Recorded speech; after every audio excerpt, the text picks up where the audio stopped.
there's proper afrobeats events, artists for you know, I'm try afrobeats, they're selling out shows, they're selling out. Now we have even whole festivals organized in the name of afrobeats. There we go. So afrobeats right now, you know, and the sounds, you know, are just crazy. We've got so many blessed producers as well, like they're just bringing out some crazy sounds.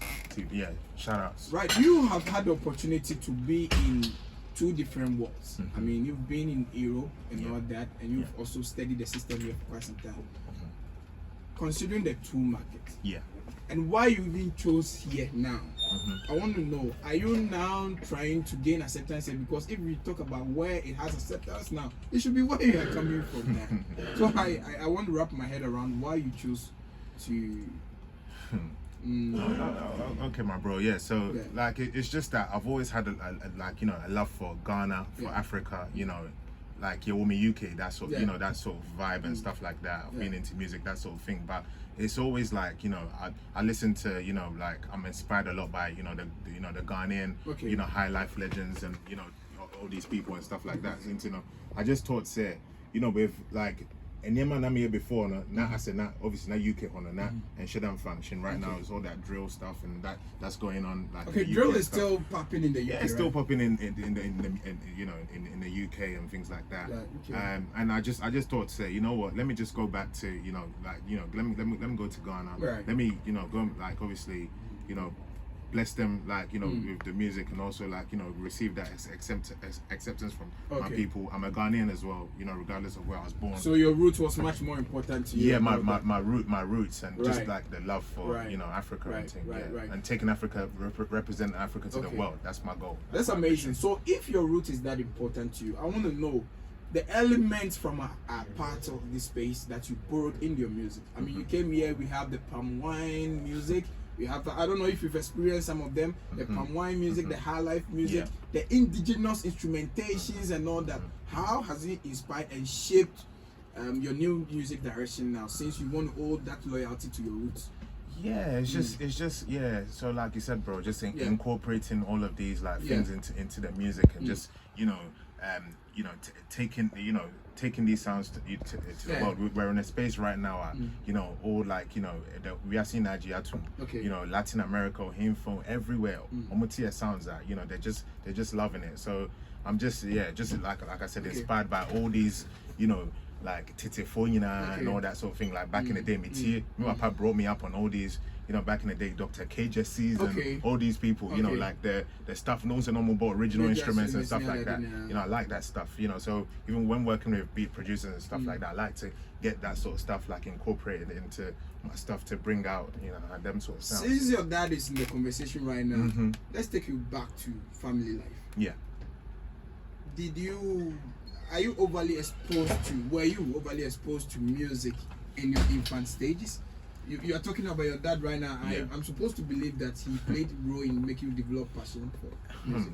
To be honest, yeah, like, you know, he did, you know, because yeah, I mean, you know, shout out to him, you know, only like all the records, you know, all the records, whether it's Ghanaian or foreign or, you know, like only Nina, Bob Marley and all these Jimmy Cliffs and all these people. Your dad? Obia records and stuff like that. Wow. And not like, you know, yeah, to come so I always listen to the Lumbers, the Korean trees, you know, all these legends and stuff like that. And see, you know, real me moved from that like a young age, and you know, I always had that passion for like singing, freestyling, that sort of thing. And you know, it's always been incorporated into me, and yeah, he definitely like contributed to that. So, what was his first word when you decided to pursue this professionally?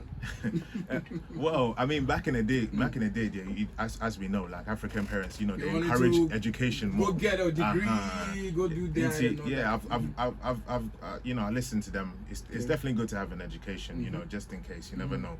And you know, I went and did all of that, you know, thank God for that and stuff like that. But you know, yes, like Sisi Mumdia, like what Jatun said, you know, this is what who said that's the passion, you know, maybe, and maybe I know I said before, now he you know, he gets it. He's like, you know, bro, He's like, son, or not, bro, but son, you know, pursue your dream, and you know that sort of thing. So do you send your records to him for, I mean, preview or something? Yeah, I mean, even like with my latest tune that I guess we're gonna play in the studio later. You know, like I played it out to him and getting his acceptance. That was like a proud moment, you know. And he was like, son, I actually like this tune, and I was like, you know what? But yeah, thanks, Dad. That's nice to know. That's enough motivation. Yeah, that's for enough motivation. motivation. You know what I'm saying? Ladies and gentlemen, we are talking to Marco Lowrey. Yes, sir. Amazing voice. New face of afrobeats. Ghana to the Riase. Yeah, and we come to the music proper, but I want to profile you small because you are now gaining new fan base, Ghanaian audience to yourself and all that. And I think those who are joining on Facebook can attest to all that I've been saying. Marco Lowrey. Now I know from Monday his songs will be on rotation here, and you get to love him more. Marco. Yes. So let's also zoom into the choice of name. Marco Lowrey. Sounds so foreign. Sounds so foreign. I don't know what inspired. Is it a say name? Is it a family name? Is it a showbiz crafted name? Or what it is? My Marco Lowrey. I got that from Mike Lowrey. So Mike Lowrey was Will Smith's character. Will Smith, the Hollywood actor. His character in Bad Boys. You know, my Bad Boys are, you know, everybody want to be like Mike. You know, I always like, you know, looked up to the guy Will Smith. Shout out to him, even though you know, like the CC nights and it's like, you know, never be sexy. But yeah, it's like, yeah, Hona Minya, like inspiration is free, you know, like I want to be fly like, you know, Mike Lowrey. And Marco, like I took it from like my, you know, my name, like I have like a middle name, Adumarco.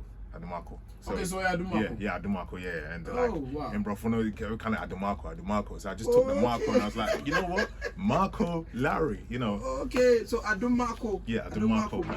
Then Marco. You took the Marco. Yeah, That's so yeah, one. Marco Lowrey. Marco Lowrey. Yeah. So that's where it came from.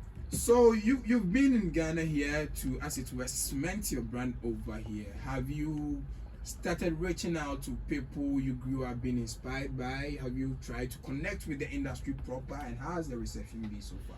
Oh yeah, definitely. I've managed to meet some great people. You know, shout out to one of my guys, Dr. Ray, beat producer. Dr. Ray on the beats. You know, I hope you're listening in today, bro. You got a great guy, and you know went to an awards event recently as well. Mingled with like some of these like legends and stuff, and just